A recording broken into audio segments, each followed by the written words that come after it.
Bom dia a todos. Queria agradecer o convite, né? Não sei bem onde eu estou me metendo aqui hoje, né? Mas queria agradecer o convite da Esther para participar dessa jornada aqui. Com certeza fazendo esse tipo de movimento, esse tipo de luta aqui, que eu considero, em sua essência, algo bem ativo, né, para nós, mulheres. Com certeza é a partir desse tipo de atividades que a gente vai conseguindo conquistar mais espaços nesse mundo acadêmico tão masculino que nós temos aí hoje. O título Ensaios no Feminino, eu acho que retrata bem e tem tudo a ver com o que eu vou trabalhar também. É um ensaio aqui, é uma aventura em trabalhar algo totalmente novo, que eu nunca havia lido nada sobre isso. Então, acho que é isso que é o bom também, tirar a gente da nossa situação de conforto e um pouco de ter essa característica de sair dessa posição de conforto e se adentrar nisso aí e esperar para ver o que vai dar, né? Então, é com esse propósito que eu trago algumas ideias de Donna Haraway, né? E o seu manifesto Cyborg, né? Um título aí que chama a atenção, né? Vamos ver se o que eu vou falar vai dar conta desse título atrativo aqui. A Donna Haraway, ela coloca numa entrevista que quando a gente escreve um manifesto, né, o manifesto tem esse poder de provocar as pessoas a partir de duas perguntas que o manifesto coloca, né? Em que diabos de mundo vivemos, né? E daí, a partir disso, o que fazer com esse diabos de mundo que nós vivemos. Então, o manifesto Cyborg dela pretende um pouco isso, localizar a gente em que mundo nós vivemos e o que fazer a partir disso. Tá? Então, Donna Haraway é doutora em biologia, possuindo incursões em filosofia, antropologia e literatura. É feminista militante. Sua obra influenciou fortemente os chamados estudos culturais e estudos de mulheres e os estudos sociais em ciência e tecnologia. Então, ela é autora de vários livros. Esse manifesto Cyborg faz parte de um capítulo de um livro dela chamado Simbiose, Ciborgues e Mulheres, né? A Invenção da Natureza. E o seu manifesto utiliza a imagem do ciborgue, algo aparentemente para nós que não tem nada a ver com o humano. Então é uma figura irônica que ela utiliza, porque ela vai fazer uso dessa imagem do ciborgue justamente para a gente tratar do que é humano. Então, uma figura que, a princípio, pelo título, pelo tudo que a gente conhece desse termo ciborgue, não teria nada a ver com o humano, e ela faz mão desse artifício justamente para tratar essa questão do humano. Então, seu manifesto utiliza o ciborgue como uma imagem compensada das transformações sociais e políticas do Ocidente na virada do século. Essas transformações dizem respeito principalmente aos desafios trazidos pelo binômio ciência e tecnologia, tanto no que diz respeito à nossa percepção de mundo e de nós mesmos, quanto para as nossas relações sociais. Haraway afirma que as realidades da vida moderna implicam uma relação tão íntima entre as pessoas e a tecnologia que não mais é possível dizer onde nós acabamos e onde as máquinas começam. Como diz ela, somos todos quimeras, híbridos, teóricos e fabricados de máquinas e organismos. Somos, em suma, ciborgues. Recorrente não só nas ficções científicas da atualidade, mas também na medicina e na guerra, a imagem do ciborgue surge aqui, então, como um mito político. Longe de assinalar uma barreira entre as pessoas e outros seres vivos, os ciborgues assinalam um perturbador e prazerosamente estreito acoplamento entre eles, entre o humano e as máquinas.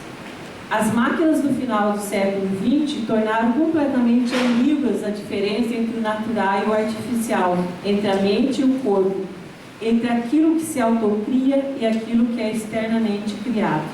Podendo-se dizer o mesmo de muitas outras distinções que se costumam aplicar aos organismos e às máquinas. A microeletrônica resulta numa desmaterialização numérica do mundo, uma indiferenciação cada vez maior entre o visível e o não visível, entre o físico e o não físico. Nossas máquinas, diz Donna Haraway, são perturbadoras vivas e nós mesmos assustadoramente inertes.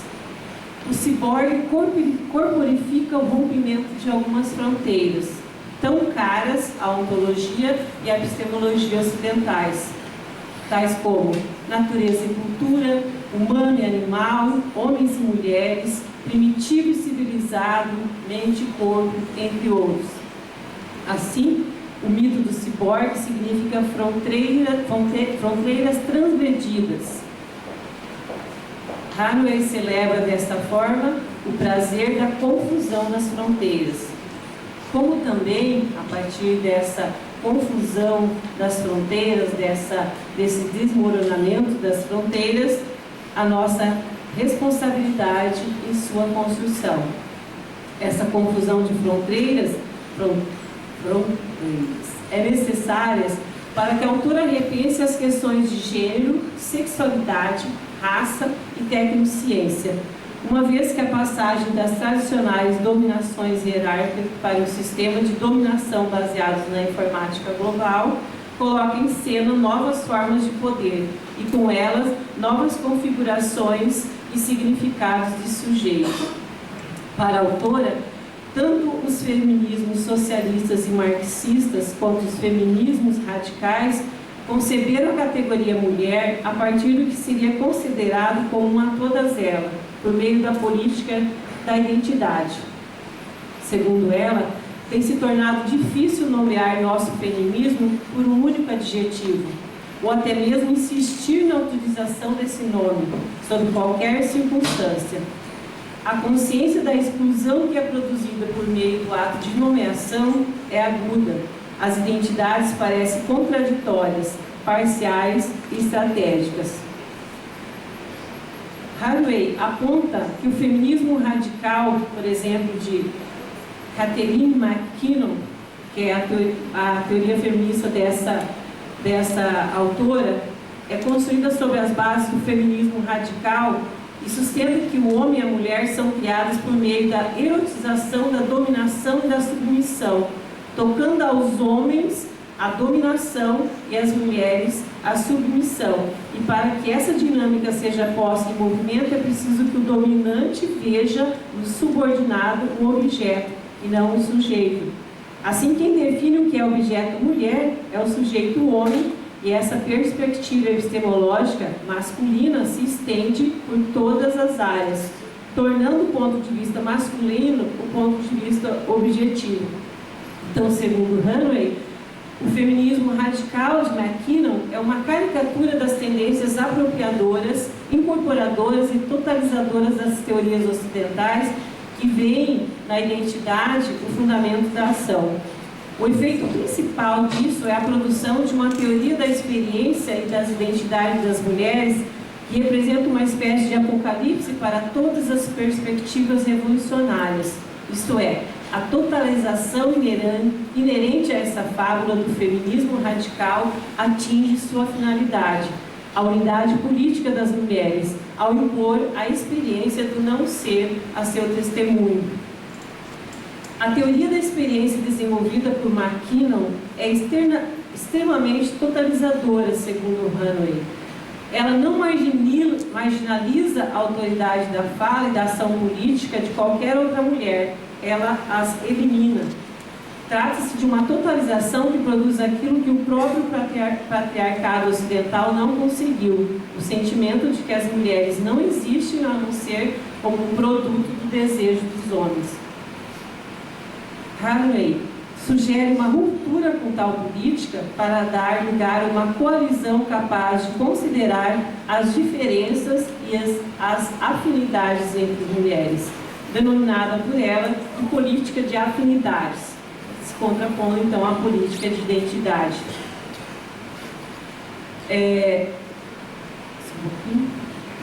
Se as mulheres e os homens não são naturais, mas construídas, tal como o ciborgue, então, dados os instrumentos adequados, todos nós podemos ser reconstruídos. Tudo pode ser escolhido, desde ficar em casa, por exemplo, hoje, né, limpando a casa, fazendo o almoço, como estar aqui discutindo o nosso papel na sociedade. As feministas ciborgue têm que argumentar que nós não queremos mais nenhuma matriz identitária natural e que nenhuma construção é uma totalidade. A inocência, bem como a consequente insistência na condição de vítima como a única base para a compreensão e análise, já causou, segundo ela, suficientes estragos. A autora critica as perspectivas socialistas marxistas por eliminarem de forma involuntária a diferença visível no discurso e na prática anticoloniais, radical e polivocal, isto é, aquela diferença que não pode ser assimilada. Mas a eliminação intencional de toda diferença, por meio do artifício da não existência essencial, é, segundo ela, ainda mais problemática. As teorias feministas ocidentais não deixam por menos. De que outras maneiras poderiam as autoras ocidentais incorporar aquelas que não são suas outras? Cada uma delas tentou anexar outras formas de dominação, expandindo suas categorias básicas por meio de analogias, de simples listagens ou de acréscimos. Uma das principais e devastadoras consequências disso é a existência de um silêncio constrangedor entre as radicais brancas e as feministas socialistas sobre a questão de raça. Não há nenhum espaço estrutural para a raça ou para muita coisa mais em teorias que pretendem apresentar a construção da categoria mulher e do grupo social mulheres como um todo unificado ou totalizado.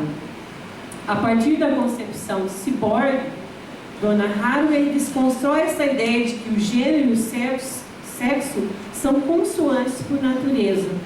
Partindo do feminismo socialista, a autora coloca que as tecnologias são instrumentos cruciais no readestramento de nossos corpos. Esses instrumentos incorporam e reforçam as novas relações sociais para as mulheres do mundo inteiro.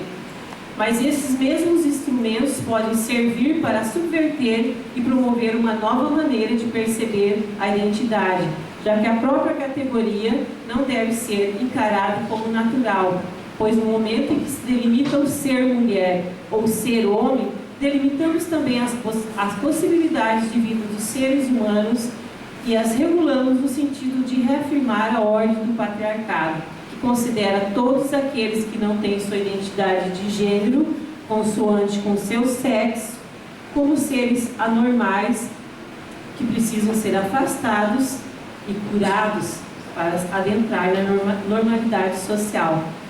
É possível que as feministas socialistas não tenham sido substancialmente culpadas de produzir uma teoria essencialista que eliminou as particularidades das mulheres e seus interesses contraditórios. Mas Haraway diz que temos sido culpadas, sim, no mínimo por nossa irrefletida participação na lógica, nas linguagens e nas práticas do humanismo branco e na nossa busca de um fundamento único para a dominação que assegurasse nossa voz revolucionária. Temos agora menos desculpas, mas ao nos tornarmos conscientes dos nossos fracassos, arriscamos cair em uma diferença ilimitada Podemos desistir da complicada tarefa de realizar conexões parciais, reais, não totalizantes. Haraway não tem qualquer dúvida que para sobrevivermos precisamos acordar para a velocidade das complexas realidades da tecnocultura. A verdade é que estamos construindo a nós próprios exatamente da mesma forma que construímos circuitos integrados ou sistemas políticos, e isso traz algumas responsabilidades.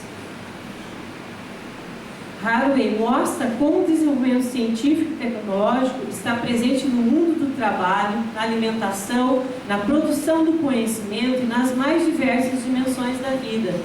Nesse novo enquadramento histórico, seriam desfeitos pela tecnologia alguns pressupostos científicos e políticos que por muito tempo nortearam o pensamento ocidental e serviram à dominação das mulheres, das pessoas de cor, dos trabalhadores e animais. Por exemplo, os dualismos, já citados antes, mente-corpo, natureza-cultura, macho-fêmea, organismo-máquina. Essas dicotomias anteriormente rígidas seriam então desmanchadas, dando espaço a conceitos maleáveis e passíveis de reconstruções, produzindo alternativas às tradicionais concepções de corpos e modos de vida a partir da apreensão das tecnologias no cotidiano. Esse processo de remodelamento de corpos e de relações mostra como os corpos são construídos e podem ser desmontados, colocando à prova sua suposta naturalidade e revelando suas possibilidades políticas. Daí a necessidade das mulheres aprenderem e se apropriarem da linguagem da tecnociência, tendo como inspiração a figura do ciborgue, de modo a contestar esses dualismos clássicos e alterar as relações de classe, raça e gênero, numa tentativa de superação das dominações e da construção de um mundo a favor das diversidades. A única forma de caracterizar a informática da dominação é vê-la como uma intensificação massiva de insegurança e do empobrecimento cultural, com o fracasso generalizado das redes de subsistência para os mais vulneráveis. Uma vez que grande parte desse quadro está conectado com as relações sociais da ciência e tecnologia, é óbvia a urgência de uma política socialista feminista dirigida para a ciência e a tecnologia. Há muita coisa sendo feita e as bases para os trabalhos políticos são muito ricas.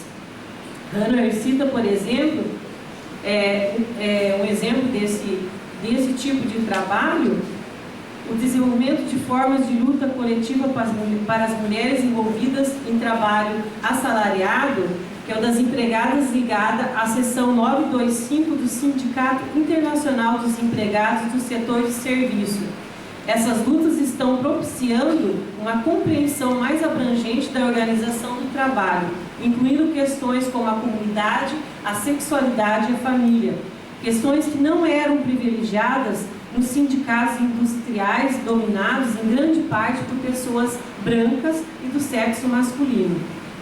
Há razões para a esperança quando se consideram as bases que surgem para novos tipos de unidade política que atravessam a raça, o gênero e a classe, à medida que esses elementos centrais da análise socialista feminista passam eles próprios por múltiplas transformações.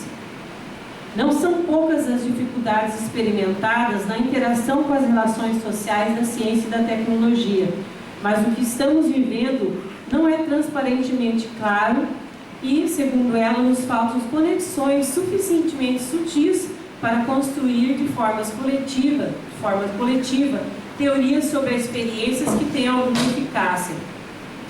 Talvez possamos, ironicamente, aprender a partir de nossas fusões com animais, máquinas, como não ser o homem, essa corporificação do logos ocidental. Do ponto de vista do prazer que se tem nessas potentes e interditadas fusões, tornadas inevitáveis pelas relações sociais da ciência e tecnologia, talvez possa haver de fato uma ciência feminista, libertadas da necessidade de basear a política em uma posição supostamente privilegiada com relação à experiência da opressão, incorporando nesse processo todas as outras dominações. Podemos, da perspectiva dos ciborgues, vislumbrar possibilidades extremamente potentes. Em um mundo de ciborgues, as relações para se construir totalidades a partir das respectivas partes, incluindo as da polaridade e da dominação hierárquica, são questionadas. Em certo sentido, o ciborgue não é parte de qualquer narrativa que faça apelo ao estado original de uma narrativa de origem, no sentido ocidental humanista. Depende do mito, no sentido ocidental e humanista, que depende do mito da unidade originária, da ideia de plenitude, da exultação e do terror, representados pela mãe fálica, da qual todos os humanos devem se separar. Por isso, a ensaísta recolhe a imagem do híbrido.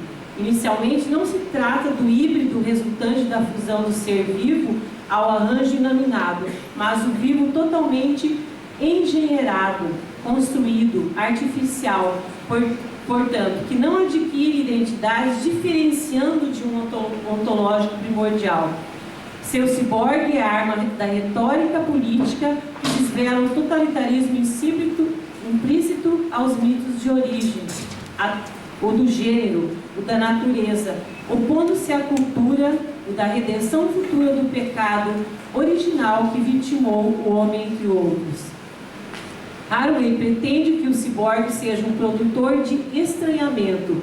Com ele quer livrar as infinitas multiplicidades multiculturais de seu estado de latência, fazendo-as emergir de sua posição subalterna. É assim que seríamos, segundo ela, todos quimeras, híbridos, teóricos e fabricados, de máquina e organismos. Somos, em suma, ciborgues. Apropriar-se do ciborgue é disso que trata, então, o manifesto de Haraway. O ciborgue é uma figuração, mas também é uma criação de mundo obrigatória. E muito mais que isso, ciborgues abrem possibilidades radicais. Desta forma, o ciborgue feminista de Haraway sugere,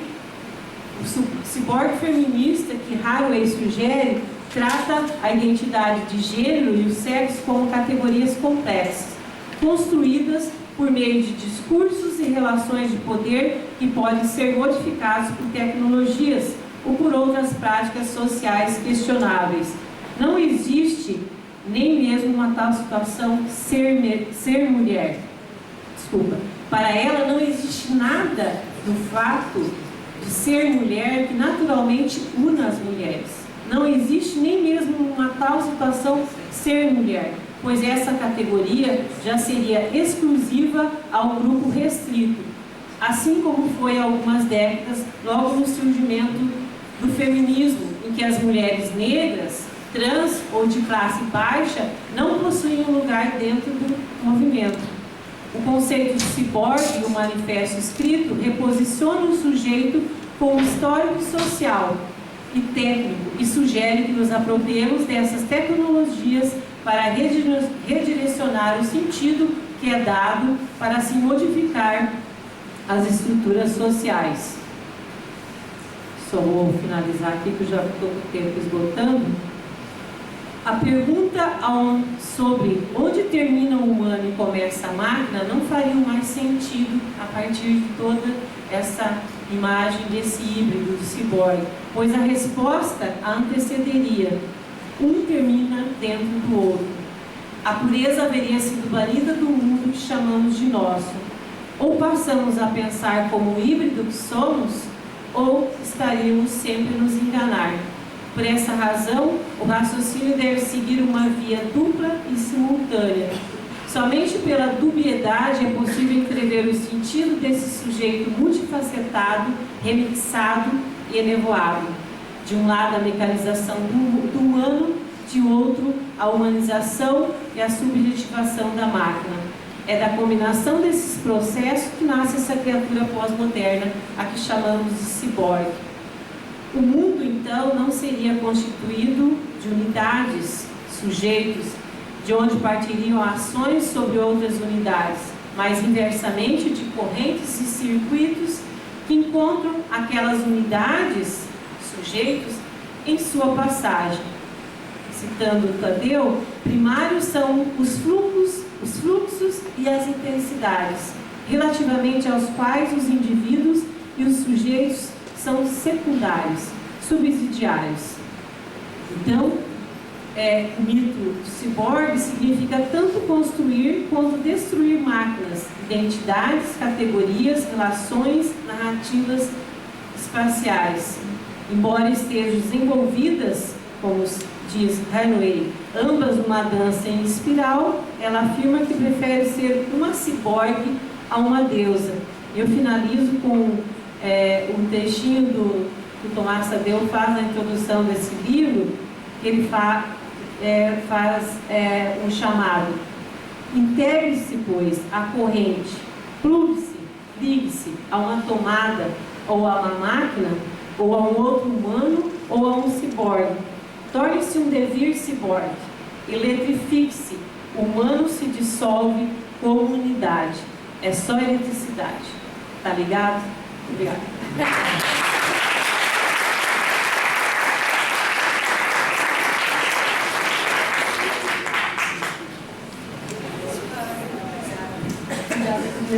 Então, um ano que a nós precisa comer, né? Então, 15 minutos, tá, gente? Não mais. Quem tem problemas com as inscrições vai lá e a gente retorna em consideração a todas nós que produzimos alguma coisa para socializar com vocês.